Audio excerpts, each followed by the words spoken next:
वंदे मातरम।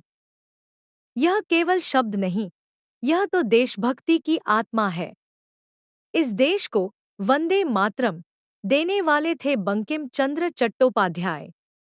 वे न केवल महान साहित्यकार थे, बल्कि भारतीय स्वतंत्रता संग्राम के सांस्कृतिक प्रेरणास्रोत भी थे।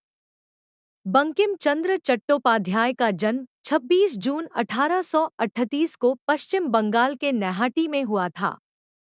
वे बचपन से ही मेधावी छात्र थे और उन्होंने कोलकाता विश्वविद्यालय से स्नातक की डिग्री प्राप्त की, जिससे वे उस समय के पहले भारतीय स्नातकों में से एक बने।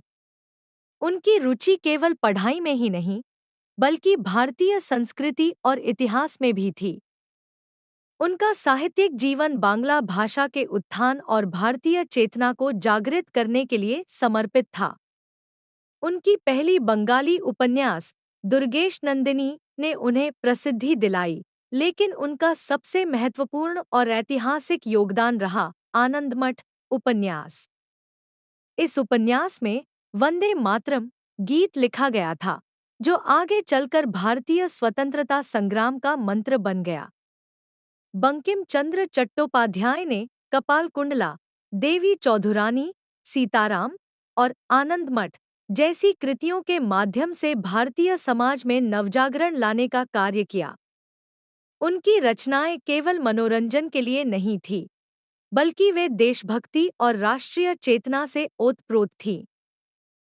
उनकी कृतियों में समाज सुधार, नारी शक्ति और भारतीय गौरव की झलक साफ दिखाई देती है। वे एक प्रशासनिक अधिकारी के रूप में भी कार्यरत रहे, लेकिन उनका मन हमेशा भारतीय संस्कृति और साहित्य के उत्थान में लगा रहा। उन्होंने अपने लेखन के माध्यम से अंग्रेजों की नीतियों की आलोचना की और भारतवासियों को अपने गौरवशाली अतीत की याद दिलाई। उनकी लेखनी भारतीय समाज में आत्मगौरव और राष्ट्रीयता की भावना को पुनर्जीवित करने का कार्य करती थी। उनका योगदान केवल साहित्य तक सीमित नहीं था। वे भारतीय समाज को जागरूक करने के लिए पत्रकारिता से भी जुड़े रहे और उन्होंने बंगदर्शन नामक पत्रिका की स्थापना की, जो बांग्ला साहित्य और राष्ट्रीयता के प्रचार प्रसार का एक प्रमुख माध्यम बनी। उनके लेखों में सामाजिक सुधार, शिक्षा और देशभक्ति पर विशेष बल दिया गया था। 8 अप्रैल 1894 को उन्होंने इस दुनिया को अलविदा कहा, लेकिन उनकी रचनाएं और उनके विचार आज भी हमें प्रेरित करते हैं। वंदे मातरम का स्वर आज भी भारतीय हृदयों में गूंजता है और बंकिम चंद्र चट्टोपाध्याय का नाम स्वर्ण अक्षरों में अंकित है।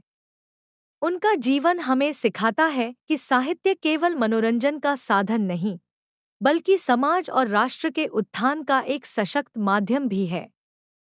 आज भी उनकी रचनाएं और उनके विचार भारतीय समाज और युवाओं को प्रेरित करते हैं।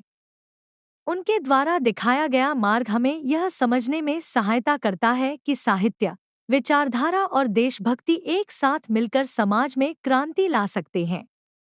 जय हिंद, जय भारत।